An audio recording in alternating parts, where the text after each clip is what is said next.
city in north of France at the French National Community Center Conference, the 9th in 100 years. And we have today special guests at this international platform to reflect on community centers. So let's have our two guests. Ça va pas l'air de marcher. Ariana from the US and Nana from Sweden to say a word about themselves. Good afternoon, everyone. It's such a pleasure to be in this prestigious conference and to connect with people from all around the world. My name is Ariana Elezai. I am here from New York and bringing the voice of my community, and in the meantime, connecting and discussing with colleagues from all over the world about the issues we're all facing at this moment. Anna? Thank you, Ariana. My name is Nana Castillo, and I am representing the Swedish Settlement Federation. And yes, I'm also very grateful to be here and exchanging. So we'll have this conversation. My name is Mourad Chalal, and I'm so happy to have this conversation with the two of you to reflect on our work, modern society, and what's at stake. So if you don't mind, so it's a 3 days gathering here.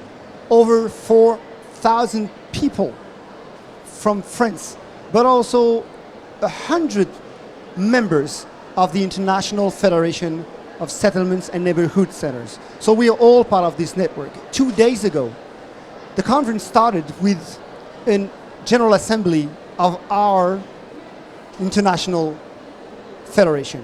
Can you share your experience and what was said and shared during this day to start with? I was thinking about the fishbowl that we experienced yesterday.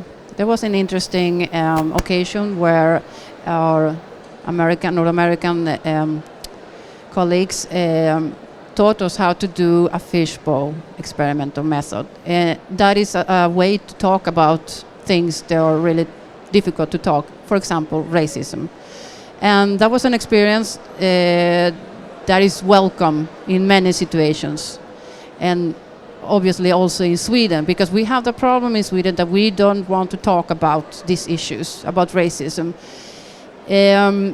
So what we have been forced to do is to take a knowledge of what the North Americans have produced, like words or methods, because in that sense it's easier to talk. It's not just my experience, it's our experience. And for example, unconscious bias, that you prefer someone who looks like you if you're gonna give a person a job. And the reason why I like a fishbowl is that you were allowed to express your thoughts, your experiences without being questioned or without being gaslighted. I don't know, what did you were there too, what did... Actually, I participated in this session, and the whole idea behind this session is that systemic racism is ingrained in society and is part of history. But if something has happened over the years, now is the time that we start conversation within us. And we understand those are painful conversations, and we have to find the strength within ourselves and reflect. Whatever happened in the past is not necessary to continue happening in the future. The real change happens if we start opening up the conversation, giving the tools and the ideas to the community to reflect and see where we stand and how we can connect and work together. Yeah. Thank you. Is it possible for you to give us an insight, to share a specific experience within the programs you developed in your community centers and share a very detailed experience that will help us as French and the other IFS Friends member to get a better understanding of what at stake and how you tackle those issues? In order to address an issue, you have to accept that problem, that there is a problem. But the society over the years, and a lot of us are in denial. complete denial, because we are taking it from the position of power. We are comfortable within us, but then we have to understand there are communities who are suffering in silence, who do not have voice, and they cannot bring their problems, their issues to the decision-making table. So that's why we have to start and empower people to be part of the conversation, to bring their stories, to bring their suffering, their struggles. But in the meantime, we have to use our privileges, our reflection within us to become ally and open up, pave the road for them to find the strength to be part of the conversation. Yes. I don't know how it is in France, but in Sweden, and I would like to hear about it more. In Sweden, we, at least in settlements, we work in that way that we also try to engage younger people, and we try to give them tools to organize themselves, because we've seen that when we do that, we also reach out for the rest of the community. And while doing this, while trying to give the youth tools to organize themselves, we are also listening, and we're also learning as grown-ups. And that information we have to not to give away, but to make sure to grow ourselves, because we all have prejudices. We all have a little bit of a small bit of racism inside, so we all have to acknowledge that. But while working with young kids or young people, you see what's happening in society, and you see the lack of tools to participate in democratic process. It's not only knowledge about that there is this and this right, you have also to know or to be led to the table where the conversation is. And that is, I think, settlements, or all of us, our work, our main goal, to try to give these tools to other people so they can come to the table. Thank you very much. Racism is not just a concept, but when we talk about racism, discrimination, we use words, expressions, references, what the law says, what it doesn't say, and how we can get access to be protected. But the thing is that racism is also an historical and a social process. And in our different cultures, social and historical experiences, we have to face things differently. In France, as regard to what happened in the days of colonization, integration of foreign populations, your history in the US is different. Recently in Sweden, there's been this switch, right? Yes. In the national, welcoming, cultural, political, social ways of living in the past, and this has a turn happened a few years ago after the bombing and things that happened. Same thing in France and other countries.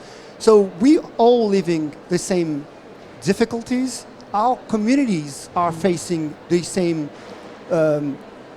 behavior. So we start with what the ally building process starts with the storytelling, according of who you are, where your parents or grandparents come from. Those stories should be heard, so that we start from educating people and then engaging people in a process through which their voice will be heard, right? So can you explain what happened in your countries and in this switch that happened a few years ago? And then, Ariana, can you also share the contemporary situation in the US and how in your community, locally based community, you work engaging your community members fighting against discrimination and racism? Yes, well, the situation, I think you might recognize this in Sweden, is that we had a big denial about racism. Like, we are not racist. We are the most equal land in the country in the world, sort of. And because we denied, and we even said that we are colorblind, we denied any kind of racism. So then we couldn't talk about the situation. We couldn't change anything. And at the same time, that provided for the far right, to organize themselves even better, because we didn't accept that this was happening. So Now we have a highly racist party in the government, and they are changing things like who is in the board of the universities. That's really like this is 1933 happened all over again, and people are still denying the fact that there is racism. They are still denying us the right to talk about racism because we don't want to make people uncomfortable. But our history, our Swedish history, is uncomfortable. We have been, being racist first of all to the Sapmi people, or natives, or Aboriginals, and we still do it now. Like we take assimilation thought as the only alternative, the only true alternative. That's why I say I'm Swedish, but I also say I'm Latina Swedish or Swedish Latina. European Swedish Latino? How Yeah, European are you? I don't know. I think Swedish Latina is fine for me because I have my heart in several places of the world, so yes. But the thing is that I don't see myself as a victim of racism. I see as a fighter against racism, because nobody can put me as a victim as long as I'm able to organize myself and make my voice heard. You know what I mean? That's why we are here. To exchange knowledge, to organize ourselves. That's the most important, organization. And very well, Anna, you said that these conversations are very uncomfortable. We have to understand that once we start the conversation, we have to feel comfortable to be uncomfortable. Change will happen when we dig deep within our conscious and empower people within us. Things happen. We cannot change history now, but the moment has come. We open up the conversation and we try to work together to do what's right for all of us and empower the people who have been oppressed over the years and give them the voice, the platform, and we have to be using our privileges to bring their voice in those tables where the conversation and decision are made, and in the meantime to empower our communities to participate in the democratic process, to go and vote, to elect people they represent their values, their strengths, and brings their ideas to the decision-making table. We all have to unite. Although, as Mark said earlier, we live in different continents, but we face the same obstacles, we have the same struggles, so a real change will happen when we unite, share our best practices, share our work, and empower our communities to be the force for change.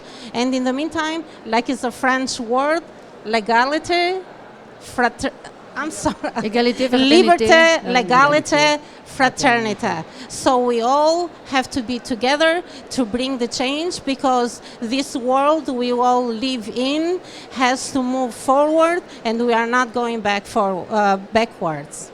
To quote someone quite famous, we could rephrase by saying, here today, under the white, red and blue, the blue, white and red, yellow, and blue again, we can declare our devotion, as he said, to life, freedom, and the pursuit of happiness. That was a quote said by President Obama when the former president visited his partners at the time and President Obama. And that was a moving moment when also he expresses our values in French, in the French language.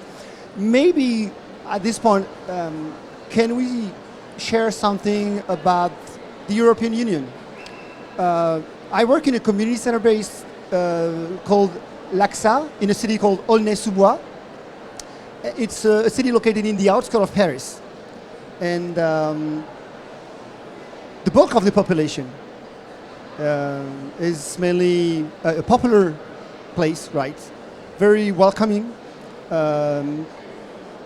disadvantaged area, working class area, and people whose origin are, coming from colonized country, ex-colonized country. So there are all the issues you mentioned, integration and things like that, are very felt in the community. The thing is that I think what is brings hope and possibility is what we can do within the European Union. I'll explain myself sharing one or two examples. A few years ago, we started, thanks to all the work done by the National Federation, to enhance a program dedicated to Europe. So it's an educational program, educating people about Europe. Within that program, we launched a series of youth exchange. So those youth exchanges within the IFS networks allowed us to have our youngsters expressing themselves about who they are, where they come from, what they do, and how they define themselves. Most of the times, when we mention youth, we project a lot of things, right? But when you give this opportunity, those space, safe space, youngsters meeting other youngsters within our community and leaving them the possibility to express themselves, that's how it goes. So you have Mamadou, Aminata, Salim, they will recognize themselves when if they see our video, and they say, I'm French, I'm Amin, I'm French, I'm Salimata, I'm Roulé, I'm French. In France, they don't say that. They said, I'm Amin, Salimata, Roulé, Mohamed, I'm Algerian, Moroccan, Malian, I come from Senegal. They don't identify themselves as being French. This is something so powerful that happens abroad. Within the EU framework, this citizenship that is not, that is expressed abroad, that we can use, work on, to work on the national citizenship, which is the French citizenship. Second example, if we have the chance to go like a few meters behind, we have this art creation program.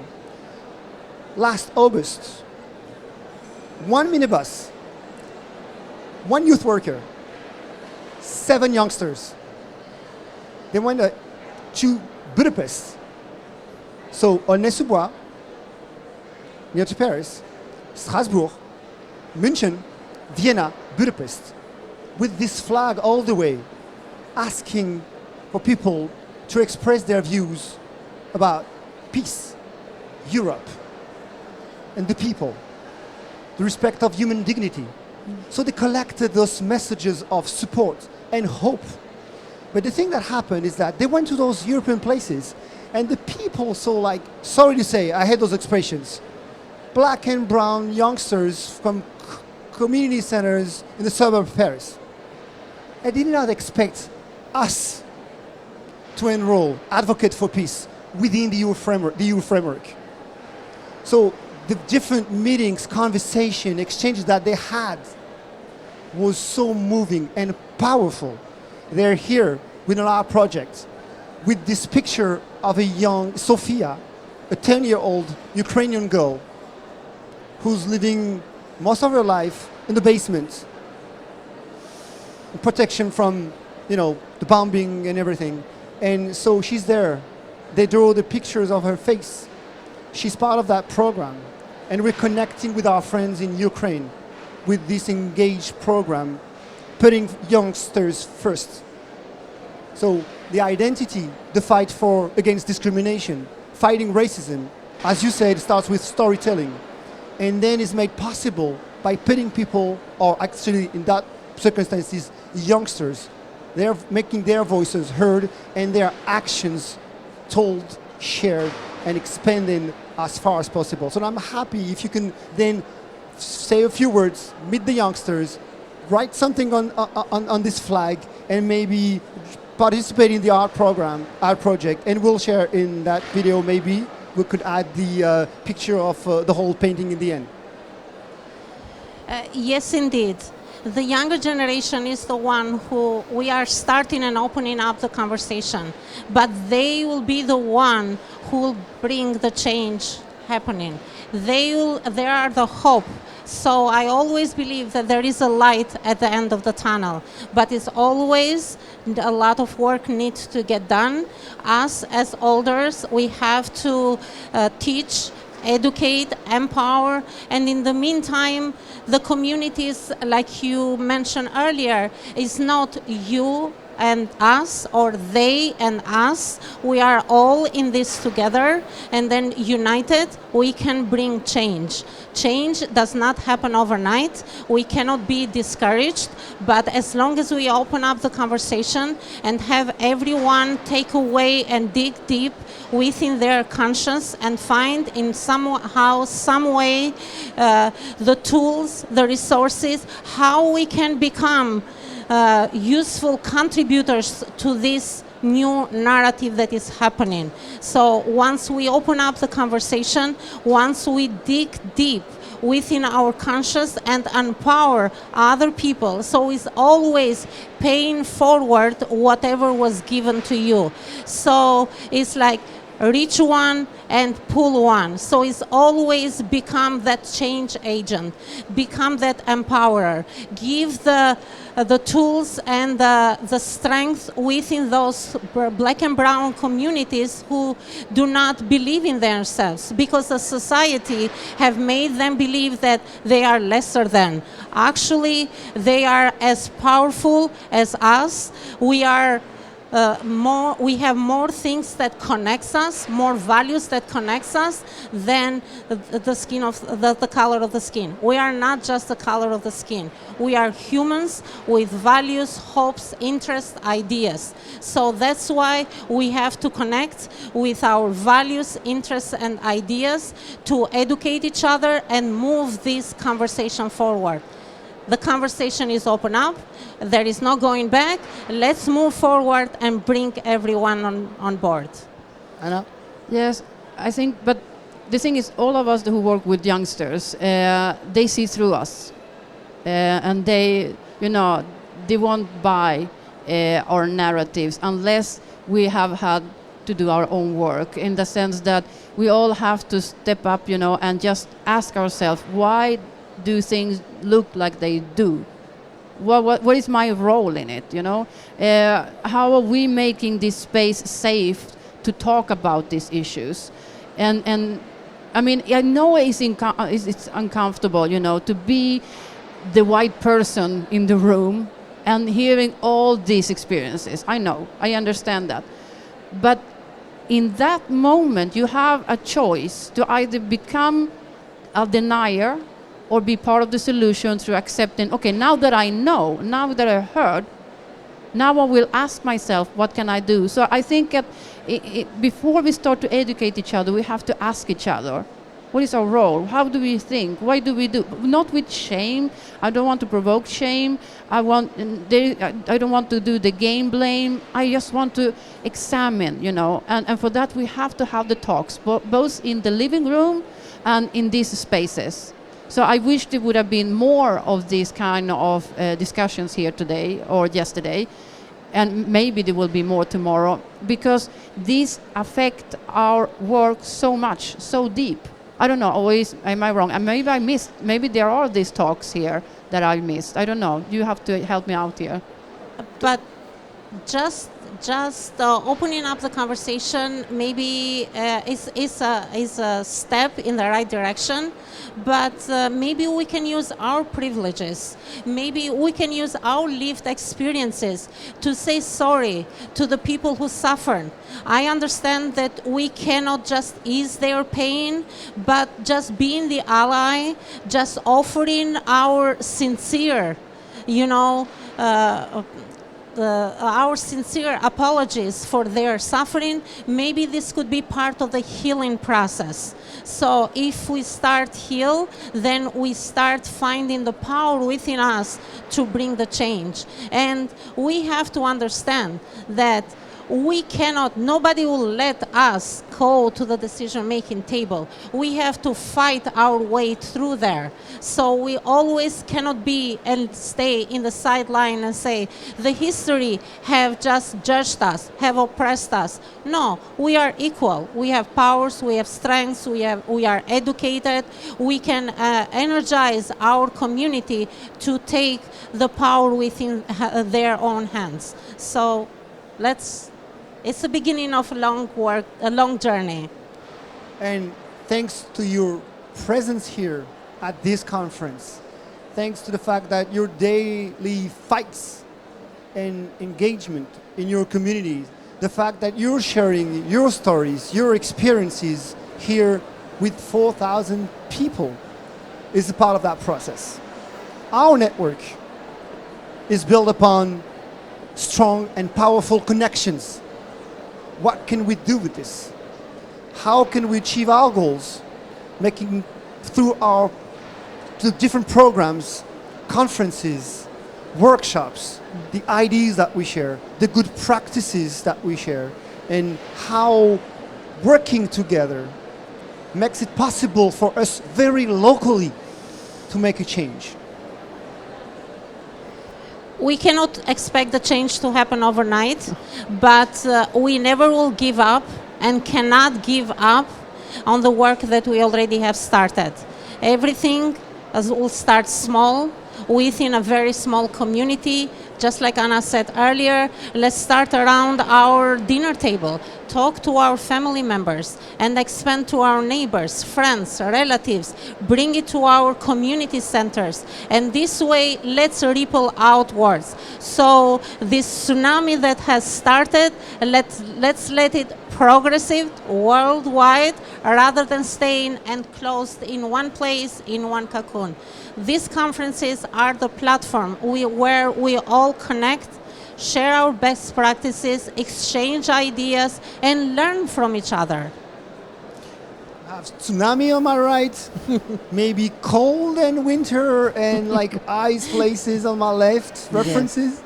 Yes, but I also, because I work, as you explained it so well, so I'm just going to add a small thing that while working with children and young people, I was aware that even myself, when I entered a room with people who had no other ethnicity than Swedish, when I was the only one in the room with that background, I felt unsafe. That's not how we build up, countries. That's not how we build up communities. And I wish that if you are that person who are in majority in the room or in the country, to acknowledge the privilege you have to become an ally, to acknowledge that the fact that you can actually be part of a structure that you were born into, a structure that taught you to think in a way that might be racist. Doesn't make you a racist, but you have the choice to be aware and ask questions, and that will bring you to be part of the solution. So that's what I wish people to bring with them, that there is no sense in feeling guilt or pointing fingers or whatever, but we have to see what we can do ourselves. Can I ask you a private question? So, Of course. I know we just talked before, right? But are you mothers? You Yes. are, Anna, and you are, Anna. I'm not surprised, because the conversations turns around future and hope, starting with the youngsters and how we work with youngsters to be the change they want to see. So So this is a very, as I can hear through your words, right, and reading through the lines, that there is something very intimate in the way you express your views on the future and hope in youth. So maybe I can share at this point a French experience, because we need to give a chance, create a space for youngsters to express themselves. So we have here at very local level groups of youngsters who gathers different times throughout the years, very regularly, and they talk about whatever they want. Religion, social issues, social justice, schools, transports, leisure, whatever. And at some points, they meet, but at the national level. So you're in a space during a few days where the place is hers. They're there, and everything is set up for them to gather, to collect words, experiences, point of views, to build something starting from the youngsters for the youngsters. And this is very powerful examples that I hi to every youngsters involved. Keep up the good fight and the great work done by the youth workers throughout our country and network. Keep up the good fight again. Support kids in their actions, because this is an example that I want to share, because this is not a French thing, but this is a typically network national-wide connections program that is very powerful too. And you mentioned the role of mothers. I think that the seeds of change are being planted in a family, and they are being flourished into the society. So the family has to be that hub where all the conversations start, and all the youngsters and youth being educated to be open-minded, to be acceptive of our other religious, other communities, people who look differently than them but share the same values, share the same strengths, have mothers, fathers, we are all the same. So that's why it starts from us as mothers, as family, to empower our children, to move this conversation forward and to bring it to the next stage. I don't remember which general or which country who said, if you give me an army full of mothers, I will win this war in 2 days. That's a good one. That's a good one. And I think that, yes, motherhood is present here, but also I'm very grateful for all the things that our young people have taught me, both my own son and everybody, but also very painful experiences. Because my son has my dark eyes, but he was blonde growing up. And all the kids around him, got the answer, where are you from? They were all born in Sweden. But he, because he had blonde hair, wasn't given that question. So he was so sad. And he was like, but ask me. It's not, that is something that you have to acknowledge, that we mothers get our force from our pain. The pain makes you strong. And that's exactly what happens with the young people suffering from racism. They are very strong, and they have, very good ways, very good tools and methods to bring out, ways to cooperate and ways to cope with the world. And we have so much to learn from them. And not only ways to cooperate and cope with the world, but connect and then unite, energize each other. And you have seen the power of social media. They are like a step ahead of us when it comes to advocate for their issues. So why not having them, bringing them on board to advocate for social justice and to advocate to change this systemic racism who is rooted in our history. So let's the work start now, and we all unite. And of course, let's have our younger generation be the changing force, the driving of this. I cannot say it. Thank you so much for everything you said. We mentioned youth, we mentioned issues, we mentioned mothers. Can we say a word about seniors? What about seniors, the community, in your communities, in your work, in the work done by your local-based center? That is working with older adults. I don't want to call them seniors. Sorry, then. So maybe not a correct word coming from the French word. Sorry. Like the UN is calling them older persons. I would say that the aging in this society is being seen as a need base, but actually there is so much strength within all our older adult communities, which they are the participant, especially in the US, they are the very first one to go and vote, to make their voice heard, to participate in the democratic process, because they have their own lived experiences. They have suffered through history, they have suffered through a hiring and firing process and being judged for how they look, who they are, and whatever. And that's why now they are trying to do what is right and trying to mentor the younger generation to not repeat the same mistake that were done to them.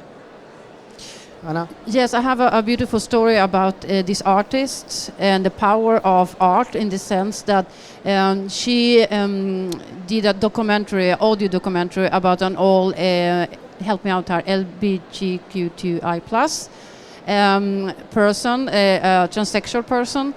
And when my kids, which I work with, you know, from the same community, heard about the story about this woman, they got a sense of belonging not only in their space but in history. And that's something I want to, I mean, it's not their, it sounds like that's the only thing they are good for, like telling stories and be part of history. No, it's also their experiences and the learning from it, yes. But we have to see, you know, that it is not the only group that can teach us a lot. Also people with different functions, help me out here, function disabilities, do you say it like that? Have a lot to teach us, because if we adapt our cities to people with disabilities, we also get a better city for all of us. All of us get, I mean, we get better lights, we get, you know, better pavements, everything gets better if we include all parts of society into the table. So that's what I want to say.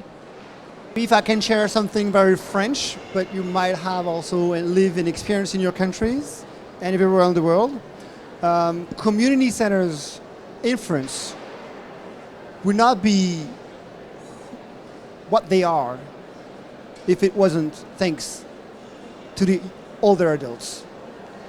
There's such assets because we count on them as volunteers. Not only they share their stories about how the community looked like 40 years ago, they engaged themselves in education, activities, Yes. block parties, every single moment, and very warmth and sharing moments that we live within the community that makes our place so special and unique. So when I think about older adults in our programs, I don't see them as asking or expecting services first, but to commit and engage. And that's what makes our place is so special and unique.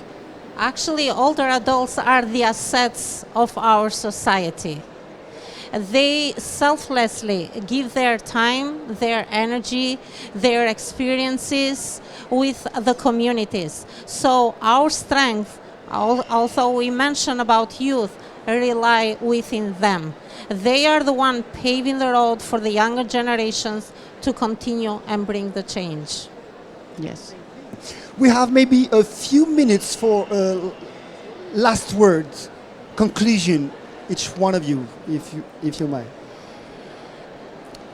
I am immensely grateful to be here in France and to witness. It's my first time being in this conference, and I am blown away from French hospitality.